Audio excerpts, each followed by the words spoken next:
All right, fight week up here on the Gold Coast at Connor Wallace. We'll start with Jai Opetaia, Huseyin Cinkara. Your sort of thoughts on this main event this weekend? Yeah, I'm really looking forward to seeing it, you know what I mean? Jai looks super focused as always. I think Cinkara's going to be in for a hard night. You know, it's a massive step up for him, and like he's fighting the number one cruiserweight in the planet, so it's going to be a hard night, and I'm looking forward to seeing Jai in action though. What improvements or skill set have you seen from Jai Opetaia in this past sort of couple of years? You know, what have you seen from him? I just feel like he's getting better and better with every fight. You know what I mean? Every camp he's leveling up. You know, he looks like a different beast every single time. You know, he puts in the hard work, and it shows on fight night. You know what I mean? He's demolishing these boys. You know. Yeah. He wins this fight. A lot of talk out there. Zurdo, Ramirez. David Benavidez is going up to cruiserweight, a man from your division. What do you made of that decision, Benavidez-Zurdo, and how does that sort of play into Jai's career? Yeah, obviously it's going to prolong the situation even more. You know what I mean?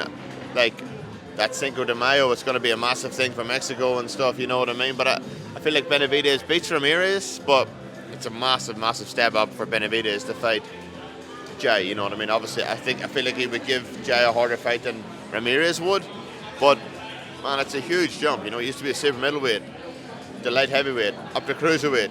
It's not like you're jumping from like super welterweight to middleweight. You know what I mean? It's a huge, 15 kilos, 16 kilos. It's massive. You know, and he's not the leanest or the strongest.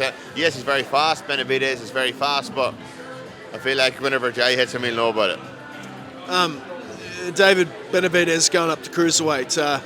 How do you sort of see that impact your division there? A bit of old Benavidez, yourself. How's that all play out?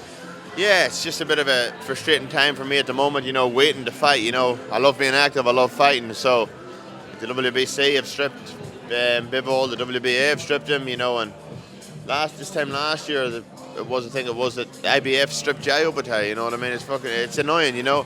It's politics, they suit themselves, but I'm being patient and waiting my time, and we want that belt. We want that either to fight for the belt or fight McAllister, one or the other. So, perfect worlds. When can that happen? You know, had any word on sort of progress there? I feel like they just keep moving the goalposts. You know what I mean? But it's just about biding my time. Like, I would love to get the fight going early next year. Like, I'm still in the gym. I'm taking over. I'll be ready to go next year, 100%. You know, and obviously I would have loved to be in this card, or I'd love to bring it here to Australia, but if I can, I'll go to wherever. You know, I'm happy to travel. I will do what I need to do. I want that belt. I want to fight McAllister or put myself in even for an interim world title or else the actual world title. You know what I mean? That's what I want. I've trained my whole life for this.